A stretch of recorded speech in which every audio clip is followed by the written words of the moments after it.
घासीदास की जय। नाम पिता की जय। माला टोपी सुमरनी यौ सतगुरु दिन बकसी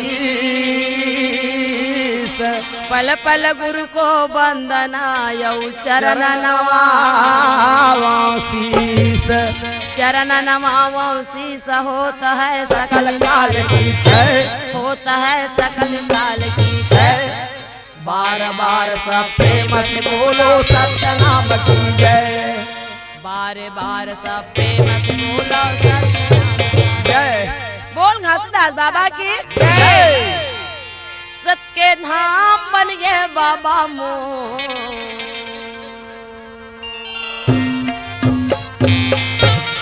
सत्य धाम बन गए गुरु मोर तोर गिरोधपुर सत्य धाम सत्य धाम बन गए बाबा मोर तोर गिरोधपुर सत्य धाम बन गए। ये सत्य धाम बन गए गुरु मोर तोर गिरोधपुर सत्य धाम सत्य धाम बन गए बाबा मोर तोर गिरोधपुर सत्य धाम बन गए।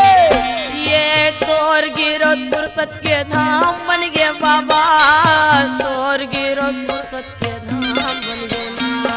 हाँ तोर गिरोधपुर सत्य धाम बन गए बाबा तोर गिरोधपुर सत्य धाम बन गए ना। ये तोर गिरोधपुर सत्य धाम बन गए बाबा मोर तोर गिरोधपुर सत्य धाम बन गए ना। हाँ तोर गिरोधपुर सत्य धाम बन गए बाबा मोर सत्य धाम बन गए गिरोधपुरी जी धाम बन गए। ये सत्य धाम बन गए बाबा मोर तोर गिरोधपुर सत्य धाम बन गए सत्य धाम बन गए बाबा मोर तोर गिरोधपुर सत्य धाम बन गए।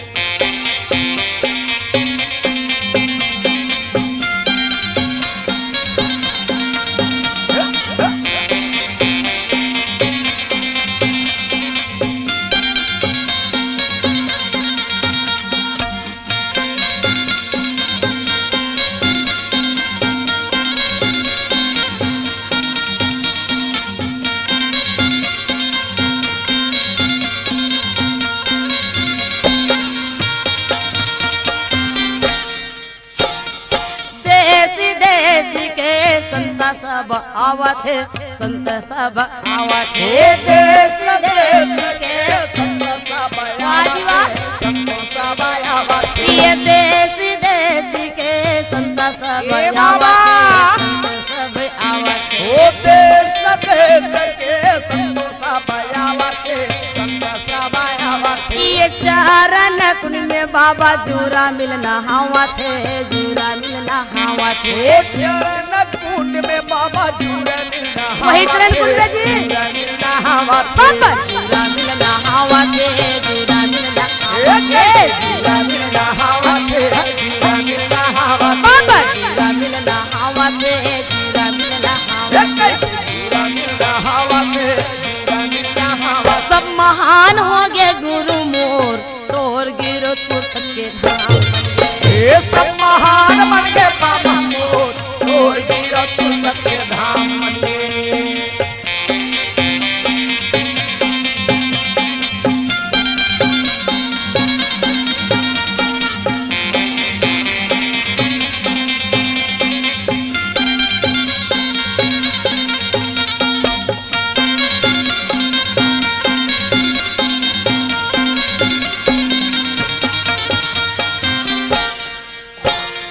तीरे तीरे डोंगरी के शोभा पार है शोभा पार है तीरा तीरा डोंगरी के शोभा पार है जय हो बाबा। शोभा पार है। ये तीरा तीरा डोंगरी के शोभा पार है शोभा पार है ये तीरा तीरा डोंगरी के शोभा पार है शोभा पार है। ये संत समाज के वहाँ लगेला बाजार है लगेला बाजार है ओ संत समाज के लगेला बाजार है लगेला बाजार है। ये लगेला बाजार है लगेला बाजार है लगेला बाजार है लगेला बाजार है। बाबा लगेला बाजार है लगेला बाजार है लगेला बाजार है लगेला बाजार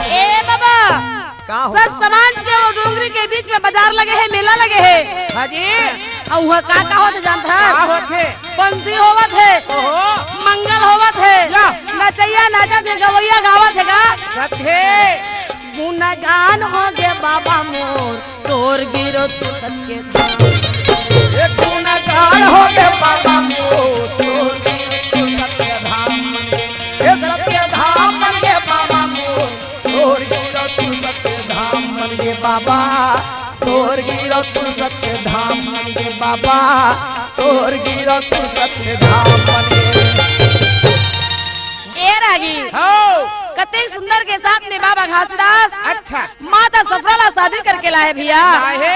और शादी करने के बाद अच्छा घर में आई वाह। तो बड़ा प्रेम के साथ में रहे लगी हाँ जी सास ससुर के सेवा में मगन है माता सफरा जी हो दाई दीदी वाले बस्ती वाले मन के संग में मस्त मस्त प्रेम से आज सुंदर सुंदर बात बोले लगी वाह वाह जी गाँव के नगर निवासी मन भी सफराला घर में देखे लावेगा हाँ। बड़ा सुंदर बहू लाने मांगू दासा बड़ा बात है। सुंदर बहू लाने हमें हाँ बस्ती वाले बड़ा खुश हवे हो माता पिता बड़ा खुश हवे है जी सब जन खुश है भैया हाँ। और बड़ा सुंदर घर के काम पुता में लग जाते वाह। अच्छा अच्छा भोजन बना करके माता सफरा रहते सास ससुरो पतिला खिला के सुंदर सेवा करे लगी जी संतो भाई लेकिन भैया हाँ सफरा माता मन में सोचे थे का सोचे थे ताई आई मोर ससुर मोर सन मने सुघर गोठियावा थे हाँ। मोर सास गोठियावा थे हाँ। बस्ती के दाई दीदी मन गोठियावा थे सही बात सब है। मोर सन गोठियावा थे लेकिन मोर पति देव मोर से काबर नहीं गोठियावा थे हाँ ठीक है आज नहीं गोठियाही काली गोठियाही हाँ भाई काली बात नहीं करी थे परम दिन गोठियाही हाँ। ऐसे इंतजार करते करते माता सफरा लगा हाँ जी। 1 महीना 2 महीना बीत जाते वो बीच में माता सफरा रहा तो बड़ा दुख हो जाते मन उदासी हो गे वो दीदी बोले नाही धन मन उदासी हो गे वो दीदी बोले नाही धन ये मन उदासी हो गए वो कैसे बोले नहीं धनी मन उदासी हो गए वो कैसे बोले नहीं धनी मन उदासी हो गे वो दीदी बोले नाही धानी दुख भारी हो गे वो दीदी बोले नाही यंदे मन उदासी हो गए वो कैसे बोले नहीं धनी मन उदासी हो गए वो कैसे बोले नहीं धनी कैसे बोले नाही धानी कैसे बोले नाही जोड़ी कैसे बोले नाही धानी ये बोले नहीं राजा बोले नहीं वो बोले नहीं ना कैसे बोले नहीं जोड़ी काबर बोले नहीं वो कैसे बोले नहीं ये बोले नहीं राजा काबर बोले नहीं वो एकरे से दीदो मन उदासी हो गे वो काबर बोले नहीं धानी दुख भारी हो गे वो काबर बोले नहीं धानी कैसे बोले नहीं धनी मन उदासी ना दे वो कैसे बोले नहीं धनी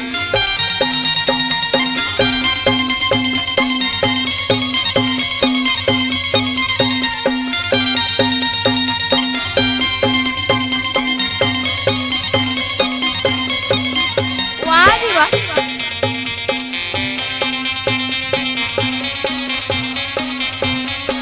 कैसे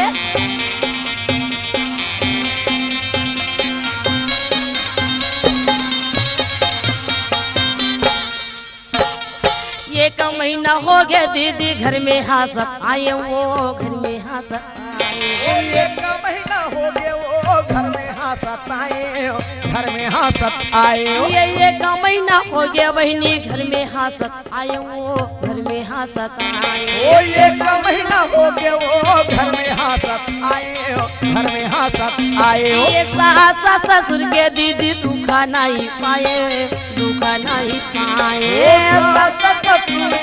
सुखा नहीं पाए सुखा नहीं पाए दीदी दुखा नहीं पाए दुखा नहीं सुखा नहीं पाए दीदी दुखा नहीं पाए दुखा नहीं पाए सुखा नहीं पाए सुखा नहीं ये बहनी हाँ 1 महीना हो गए घर में हासत आए हम बहनी सत्य है मैं आज बोली पति है काल बोली करके पति के इंतजार करत हूँ गुना थे लेकिन सास ससुर के मोला भरपूर सुख मिली सवे पति से ही मोला दुख मिलत है हाँ हाँ सब ले हरियर हरियर दिखो लेकिन अंदर अंदर तन मुरघुना खाते ये दीदी और पति के बिना हाँ हाँ ये सास ससुर के सुख पाए से ये शरीर में कोई हाँ, रोमांचक नहीं आवे सच ये बात काया है। सत्य रास्ता के चलैया का है, ये काहे ला सुख नहीं मिले दीदी। पति के चरण में ही मोर गति है, गति है और पति बिना न है। अंधियारी लागे वो काबर बोले नहीं धानी, आसी लागे वो काबर बोले हो गे वो कैसे बोले नाही धानी, मन को दासी हो गे हो कैसे बोले नाही धानी।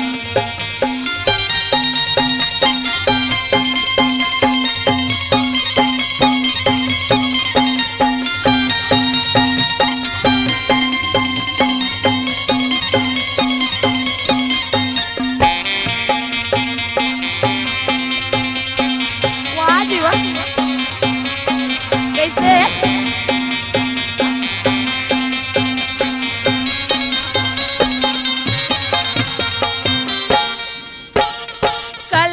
कलप के दाई सफरा माता रोआ थे, सफरा माता रोआ थे। ओ कलपी के सफरा माता रोआ थे, सफरा माता रोआ थे। ये कलपी के सफरा माता रोआ थे, सफरा माता ओ रोआ थे। कलपी के सफरा माता रोआ थे, सफरा माता रोआ थे। ये काबा बोल ही पति कई के रास्ता ला थे, रास्ता ला जो हाथे। ओ कब बोली पति के रास्ता रात दिन जो हाथे, रास्ता रात दिन जो हाथे। माता रास्ता ला जो हाथे, रास्ता ला जो हाथे, रास्ता ला जो हाथे, रास्ता रात दिन जो हाथे। ये रास्ता ला जो हाथे, रास्ता ला जो हाथे। रास्ता रात दिन जो हाथे, रास्ता रात दिन जो हाथे। ए दीदी, हाँ काहे दीदी? मैं कतेक ला बताओ बहनी, हाँ वो, और कौन ला सुनावा।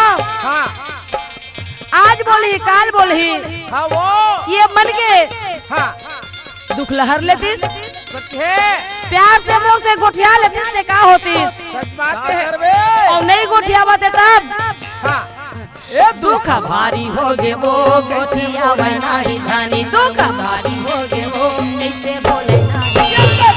भारी हो गे वो कैसे बोले नाही धानी, मन वो वाह। हो गे वो कैसे बोले नाही धानी, मन वो दाराग हो गे वो कैसे बोले नाही धानी, मन उदासी हो गे वो। कैसे बोले नाही। भैया हाँ ये काया के दुखला, हाँ ये मन के दुखला। हाँ काकर मेरे बताओ। भैया गांव में कतको प्रेमी रहेगा, अच्छा देख के सफरा ला पूछे लागी, कैसे सफरा का हो गे दाई? सबके घर में नवा नवा बहू आथे, वो हाँ। बड़ा सुंदर हरियर हरियर पियर पियर दिखत रहे दिखत रहिथे। अदरे ला वो बहू बेटी मन पहचान आथे कि ओकर घर के बहू है। हाँ लेकिन सबरा मैं जब लते आया तब ला देखा था बेटी, कैसे आज तोर मन हरियार नहीं है, अच्छा कैसे हमेशा हमेशा कुमलाए मन में रही था सफरा, ए, काकरो सर बने ढंग से बात नहीं करे सफरा, वाह वाह। ऐसे का तोला दुख मिला थे। तो यही सब बात ला माता सफरा रहे थे, रो रो के बताए लगी। तो बस्ती वाले में समझाते कि देख बेटी वो तो बचपन के वो करू ही आदत है वो साधु है। अरे मान जाते तो मान जाते, और नहीं माने तो काकरो समझा तक नहीं माने। नहीं माने वो, लेकिन धीरज के फल मीठा होते। धीरज के फल मीठा होते। आज ये बात ले सही जबे तो कल के दिन में ते लई जबे करबे बेटी। और तोला हमेशा हमेशा के लिए सतनाम पिता सुख दी कहेगा। कहेगा संतो भाई। ए भैया ये तो यहाँ के बात हो गए। कुछ दिन के बाद अच्छा घासी बाबा कहाँ चले? भाई काम नहीं करेगा, हाँ। काम नहीं करी तो काला खाही। हाँ जा तो मैं खेत डहर ला घूम के आहूं ऐसे कह के। कुआर के महीने कोनहारी छीटे रहते, जागे इतनी जागे के घूमे खाद धान गिस। हाँ तो वो खार में गिस, तो वो खार में का होवत हवे? का होते? बहरा डोली के मुही फूटे रहे यो घुटवा भर है पानी पानी उमा दूठन बछरी रहते है बोलत रहा है बानी। अब सुमर ले सत्यनाम आवत हवे व्याध संगवारी नहीं तो बाचे प्राण। दोनों ऐसने नरनारी गोठियावत रहे। ओला सुंदर घासी है। हाँ और घासी सुन के कहते आए और कोनो हवे काम और आगू पाछू में कौन गोठिया थे? ऐसे गोटी अगल बगल देखत रेंगत रहा मेड़ में की दे। चारों मुड़ा ला देखत मेड़ में रेंगत रहे। हाँ। लेकिन मनखे नहीं देखिस भैया।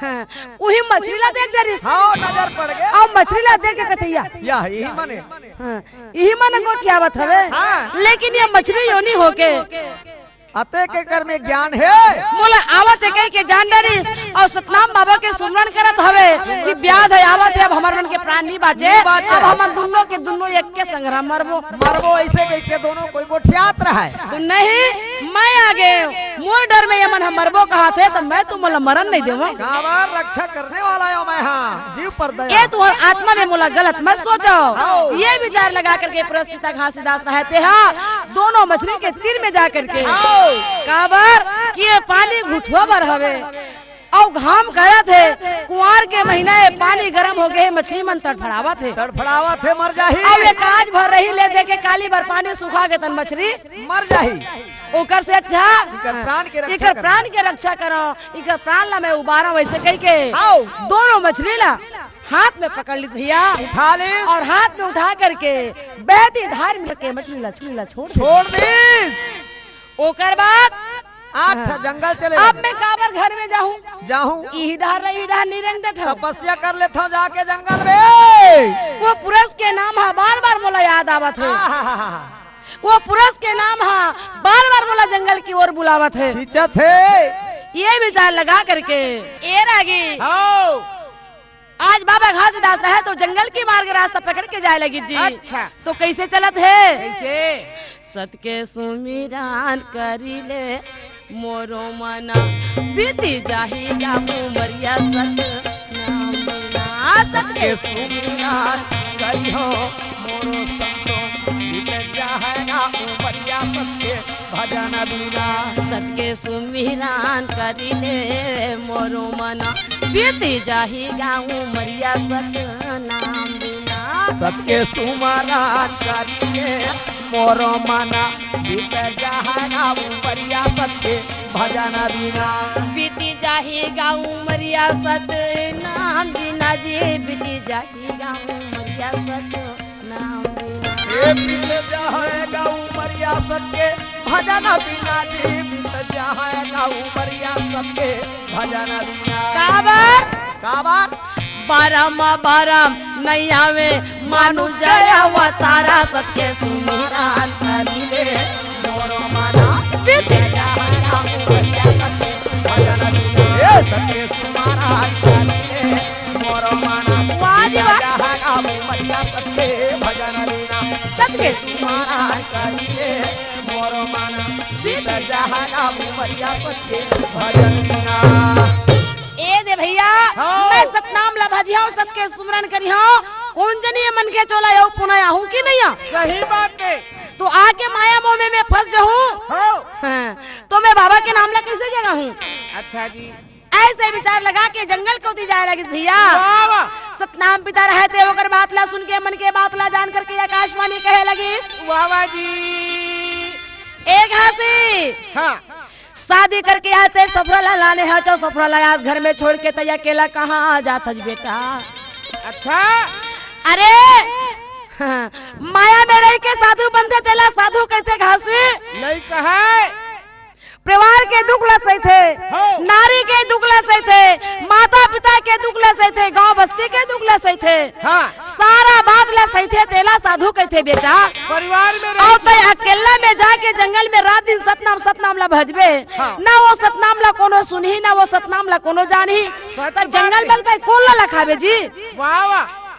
नहीं घासी सपरा माता अकेला है रो रो के दिन बितावत है जब तक ते माया नहीं बनावे विस्तार नहीं करवे तब तक तो रोहन सा नहीं तरह घासी सच बात है इसी वक्त जा और विस्तार उत्पन्न कर घासी ये जंगल में रह के काम नहीं बने गड़बड़ हो जाते कथे अच्छा पुरुष पिता के आज्ञा मान करके घासीदास बाबा रहे तो घर में आए और घर में आ करके जोरदार आवाज के साथ में कहे सपरा ये सपरा हड़बड़ा जाते सफरा आज का हो गए वो अतका दिन के बाद हाँ अतका प्यार के साथ आज सफरा कह के चिल्लावत है अच्छा आज मोला सफरा कह के चिल्लावत है तो सफरा भी रोज में क्या करे सोन के थाली में आरती सजा करके वाह जी सुंदर पति की आरती उतारिस और आरती उतार के चरण धो करके चरणामृत लेते भैया देख तो देख कहाँ तक के बात बताओ रागी। हाँ। गरम गरम भोजन बना करके मस्त बाबा घासीदास लक्ष्मण डुला के जीवन जीवा है। अच्छा फिर का हुआ थे, का होते दाई? कैसे बंधन में बंधा गे बाबा घासीदास, कैसे बंधन में बंधा गे बाबा घासीदास, कैसे बंधन में बंधा गे बाबा घासीदास, कैसे माया में भुला गे बाबा घासीदास, कैसे बंधन में बंधा गे बाबा घासीदास, कैसे माया मा भुला गे बाबा घासीदास, कैसे बंधन में बंधा गे बाबा घासीदास, कैसे माया में भुला गे बाबा घासीदास। ये बाबा घासीदास भैया गुरु घासीदास का बाबा घासीदास, ये बाबा घासीदास संत गुरु घासीदास बाबा घासीदास, ये गुरु घासीदास भैया बाबा घासीदास का गुरु घासीदास। ये बाबा घासीदास संत गुरु घासीदास बाबा कैसे? घासीदास। देख तो माया माँ बंधा गे बाबा घासीदास, यह बंधन में लिखा गे बाबा घासीदास, कैसे बंधन में बंधा गे बाबा घासीदास, कैसे माया में भुला गे बाबा घासीदास।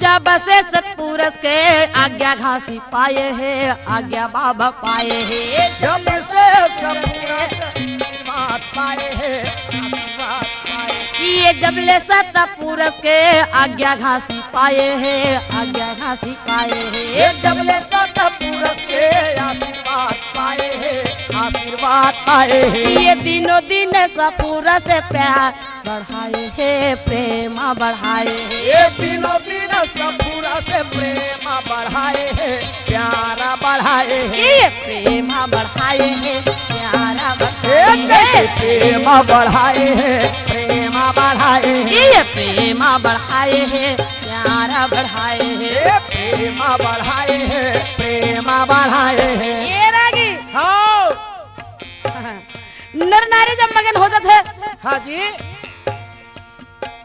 घासीदास बाबा मगन है, हाँ। माता सबरा मगन है, अच्छा तब कहावत है ना, क्या होते वह बताना। कैसे मन हालू भाए बाबा घासीदास, देख तो बंधन में बंधा गे बाबा घासीदास, कैसे बंधन में बंधा गे बाबा घासीदास, कैसे माया में भुला गे घासी माता दास।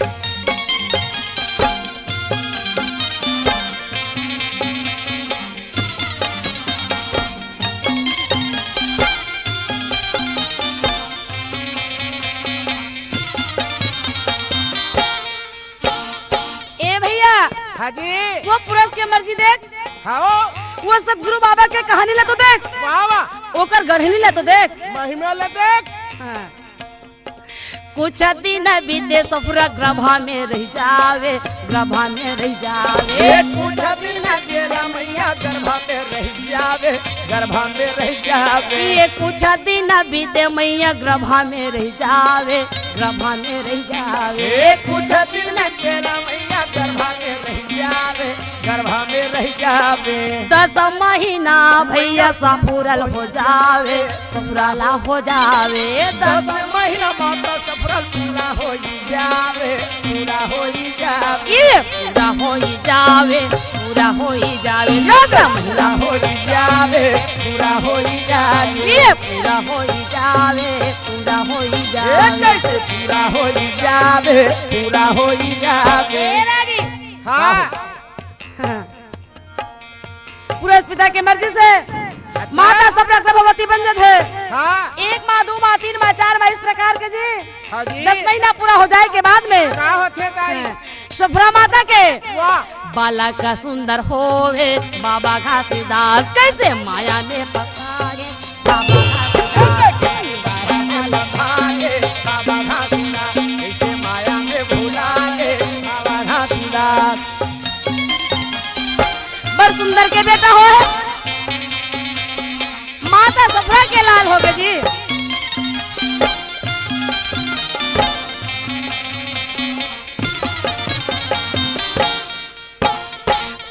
संत मिल सब घासी घर आवत है, घासी घर आवत है। ओ साधु संत मिला सब घासी घर आवे, घासी घर आवे। ये साधु संत मिल सब घासी घर आवत है, घासी घर आवत है। ये साधु संत मिला सब घासी घर आवे, घासी घर आवे। काबर छठी सोहर मनाए बर काबर बड़े सुंदर पुत्र के जन्म होएगा तो वो लड़का के छठी मनाए बर। अच्छा जी छठी के निमंत्रण पा करके आवत है। छठी या सोहर गाँव मंगला गीत गावे, मंगला गीत गावे।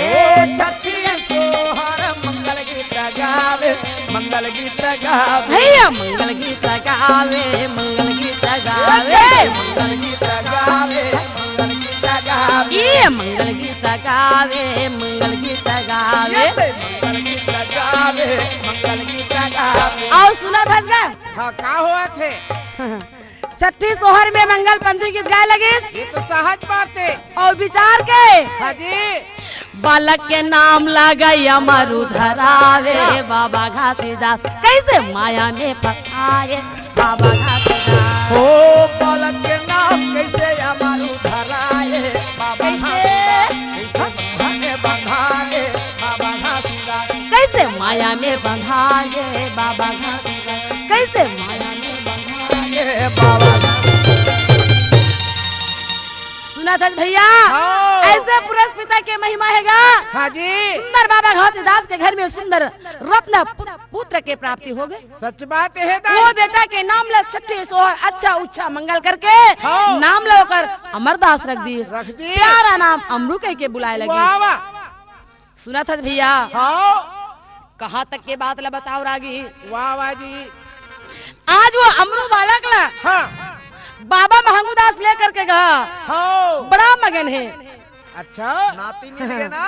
वो बाबा बन जाते हाँ। वो बाबा के लहर कुछ अलग रही थे। अलग रही थे। याद देख तो कति सुंदर के साथ में दिन बिताए लगे भैया। संत भाई यति के बाद यति हो गए। हाँ अब एक दिन का होते जान का होते दाई। घासी है हाँ बस्ती में गोठियार रही थे सुंदरिस। कौन है सुंदरी चो? वो घासी सुंदरिस। अच्छा क्या बात ला? का बात ला सबो जन सियान मन कथे जगन्नाथ के मेला हुआ थे। या बड़ा भारी मेला जगन्नाथ है। हाँ। एक दिन चलो घूमे जाते जी दर्शन करके आ जाते धाम के। ऐसे ये मन में विचार रखीस और जगन्नाथ जाए बर तैयार हो गए। हाँ काली जाबो की के। तो घासी ये बात न सुन के मरार घर चल दिस। हाँ। गोपाल मरार घर गा हाँ। काबर उहू मन जावत हो रहा तो देख लेतो। हाँ जाते का नहीं थे। ओकरे घर जाके कथे का हो गए? आई ये तो तुम मन जगन्नाथ जात के सुना था हो कथे। जगन्नाथ हाँ का करे बर जाबो घासी? जाना जात थे तुहर बस्ती वाले मन तो सब जावा थे।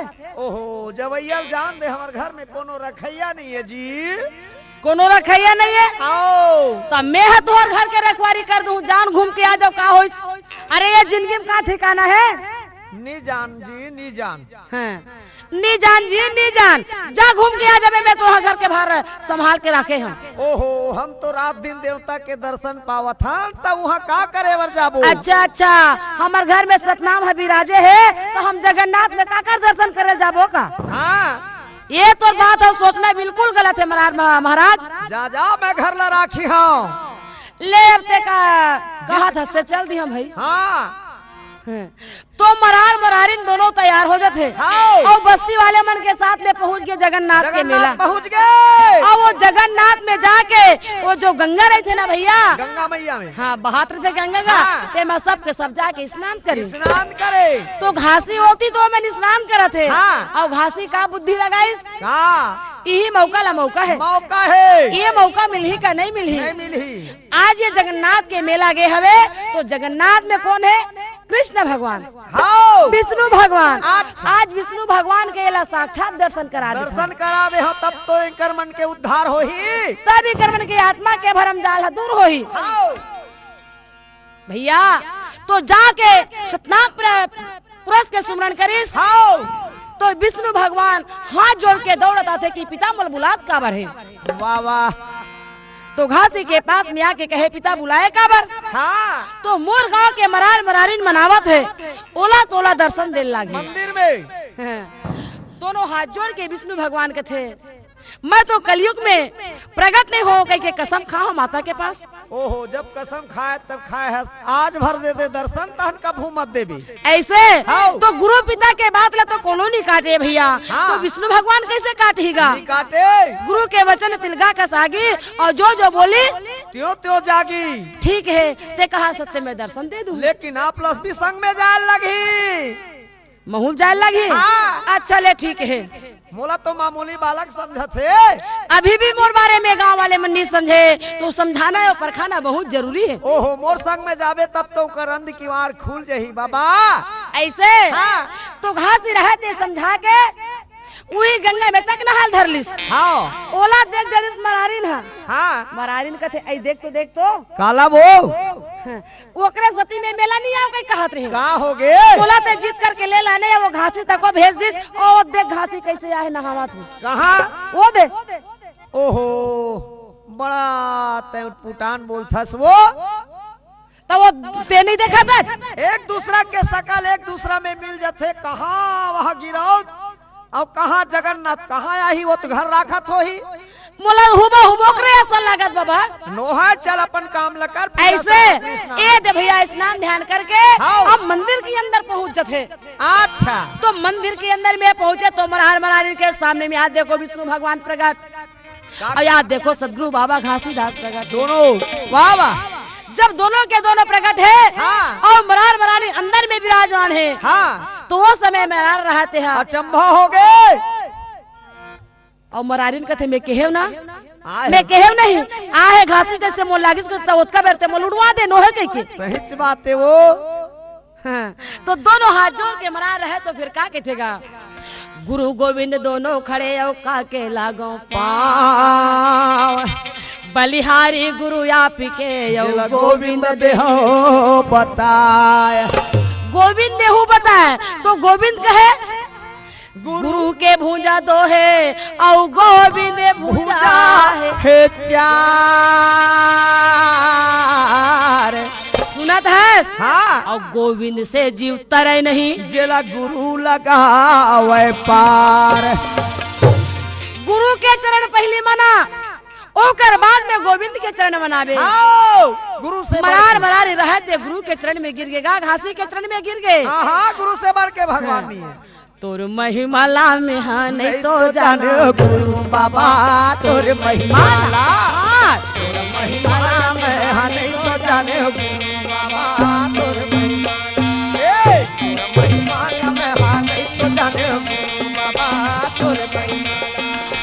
तोर महिमाल बाबा तोर महिमाला गुरु तोर महिमाला।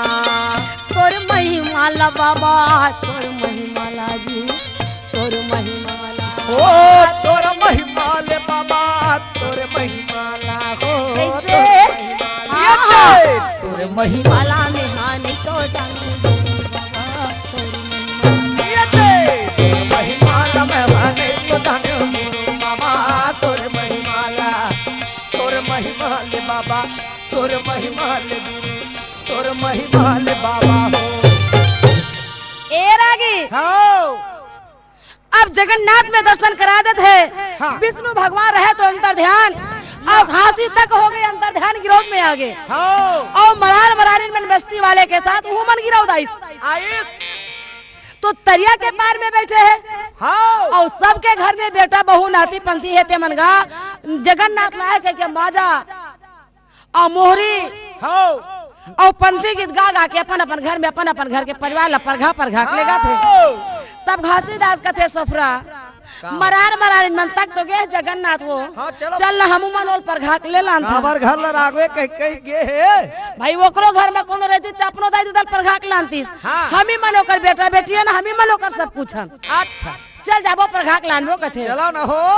ए भैया सही बात है, हाथ में थाली में आरती सजा के माता सबरा रहे थे मरार मरारी ला परघा पर गए। ओहो मरार मरारी रहे थे सबरा माता के हाथ के थाली ला नगा के गा। गैया के गोबर मंगावे, कुर्धन नाली पावे, कजमोतियन के चौक पुरावे, से के आसन लगा करके, सोन के थाली में आरती सजा करके, वाह वाह। बस्ती वाले के बीच में, अरे! दरिया के पार में छपरा माता के और बाबा घासीदास की आरती उतारेगा। हाँ, चरण धो के चरणामृत ले है। और वहाँ पर भैया दोनों के दोनों शरण दंडवत प्रणाम करे है। हाँ, जेरा कौन देखे? गांव वाले मन दे के कथे आज ये जगन्नाथ के मेला की मरार मरार इन भैया हो गए तैसे लाग थे। देखा था दादा घासी हा आरती लेके इकर मन के आए बने परघा के लेके हो गई के ता थाली लगा के ये मन उकरे आरती करत है। तो जगन्नाथ में वो मन है जानत होकर महिमा ला, दूसरा थोड़े जानी, एक ने सती तो कहेगा तोर महिमाला में हा नहीं तो जाने गुरु बाबा तोर महिमाला, तोर महिमाला में हाँ नहीं तो जाने गुरु बाबा तोर महिमाला।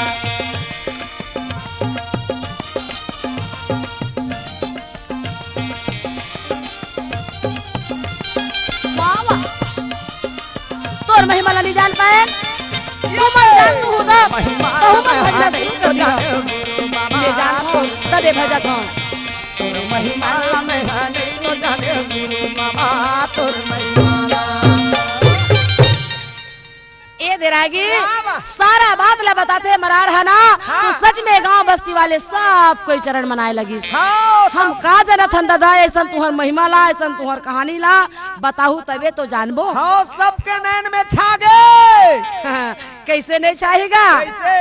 ओ तो कहे हवे का? एकरे सती तो गाना तो बहुत है रागी। हाँ। कते गाना ला मैं गा गा के बताऊं, यति कहानी है कहूं कम हो जाही ना, हाँ। तब पब्लिक है चिल्लाहीगा चिल्लाए वो गुरु के बचन अमृत। ऐसे सुनत है। हाँ, मरार मरारी लोग बस्ती वाले कहे सबके नैन में छा है। मोला देवता मिले है, मोला गुरु मिले है, घासीदास चरण ला तोर नहीं छोड़ो। हाँ, मरार मरारी बस्ती वाले में कहे औ का कहेगा हाँ।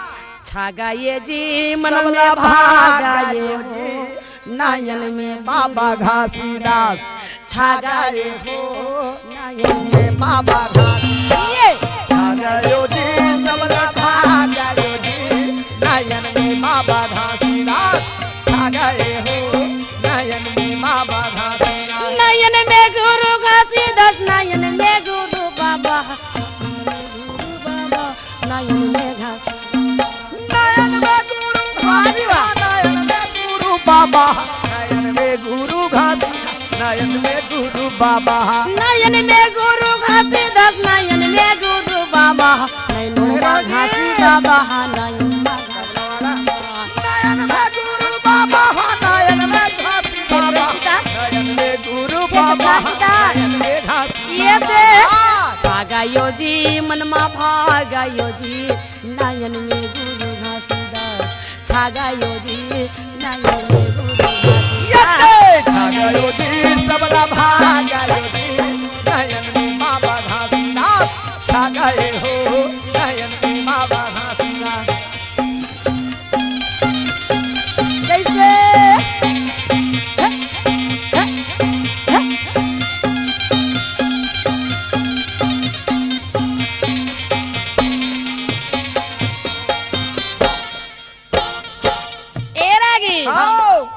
जल बीच कमला कमला बीच कलिया कमला बीच कलिया ओ चल बीच कमल कमल बीच कलिया कमल बीच कलिया जल बीच कमला कमला बीच कलिया कमला बीच कलिया ओ चल बीच कमल कमल बीच कलिया कमल बीच ये कलिया कमला बीच कलिया कमला बीच कलिया ये कमल बीच कलिया कमल बीच ये दे कलिया कमला बीच कलिया ब्रो। कमला बीच ये कलिया कमल बीच कलिया कमल बीच कलिया ये कलिया में भौरा लुभा गयो जी नयन में बाबा घासीदास छागायो जी नयन में गुरु घासीदास छागयो जी सबला भागयो जी नयन में बाबा घासीदास छागए हो नयन में बाबा घासीदास।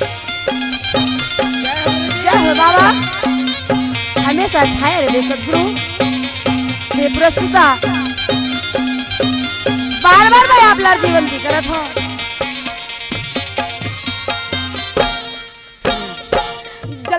सीप सीप बिच मोती सीप बिच मोती ओ जल बिच सीप सीप बिच मोती सीप बिच मोती ये जल बिच सीप सीप बिच मोती सीप बिच मोती हाँ जल बिच सीप सीप बिच मोती सीप बिच मोती ये सीप बिच मोती सीप बिच मोती सीप बिच मोती सीप बिच ये मोती सीप बिच मोती सीप बिच मोती सीप बिच मोती सीप बिच मोती ये मोती में ज्योति समा गए हो नयन में बाबा घासीदास छा गए हो नयन में बाबा घासीदास मोती में ज्योति समा गए जी नयन कैसे बाबा? घासीदास छा गए हो नयन में बाबा घासीदास छा गए हो जी नयन में बाबा घासीदास छा गए हो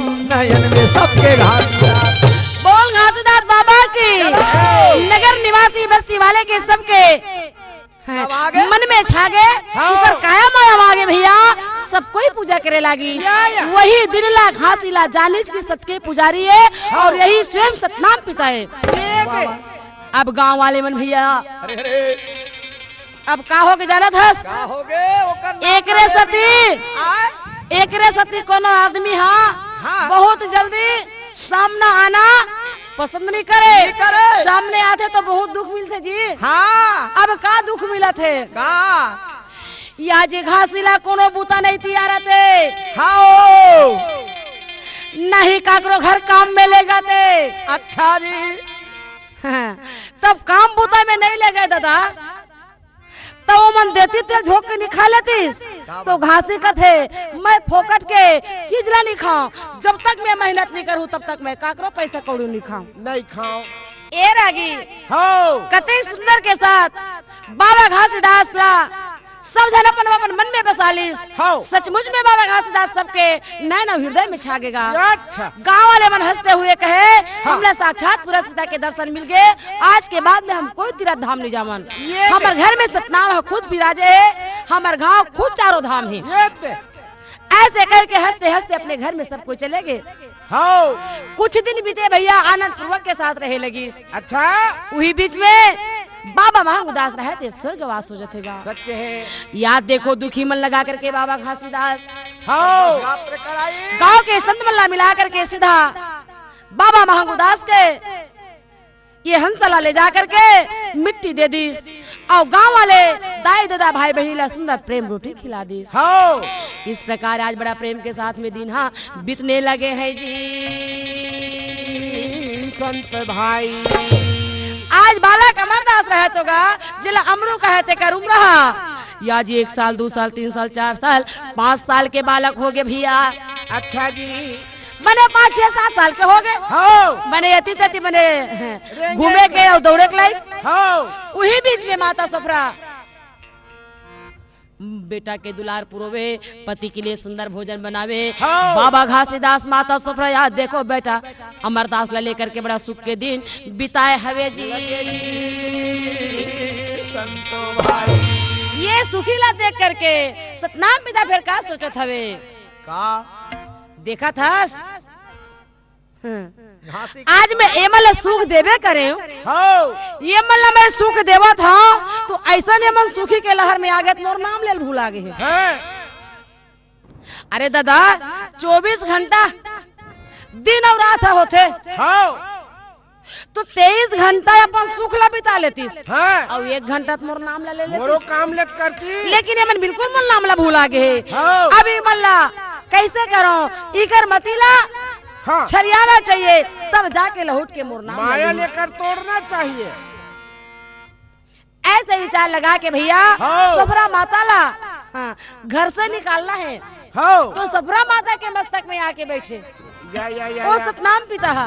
हाँ जब सफरा माता के मस्तक में आके बैठे तो सफरा माता का कहते थे ताकत है चल दाई मोर घर लकड़ी नहीं है अठल हवा ये दिही मेरे के डोंगरी के तिल्ला लकड़ी ले लानते हाँ ऐसे गए कि जब लकड़ी पर जाते भैया हाँ। तो बाला कमरू रहते हैं नान को रहते बने ठुबुक ठुबुक रेंगत रहते टकर हर 6-7 साल के गा तो अपन माला फिर कहते दाई हो महू जाऊ दाई आय महू जाई राम राम हाँ जंगल के कारोबार है बेटा, का करते जाबे गाँव में, जल्दी आवत हो एक कनी। नहीं हम जाबो दाई। ऐसे हाँ। लड़का जिद्दहा हाँ आ वो जिद्दी के हाँ नाम से माता सब रखत है, सही जंगल में पाछू पाछू दौड़त आ जही। अब ये जंगल के बड़े बड़े रुख रहे झाड़ झड़को हवे, हाँ। मेरे लड़का कोनो ओधम नहीं दिखित ले खोजते रह जाऊं। हाँ ते कलम और संगे में ले लान था। अच्छा ऐसे कह के माता सब रहते हा अगोर के संग में ले लानिस भैया। वाह वाह जी।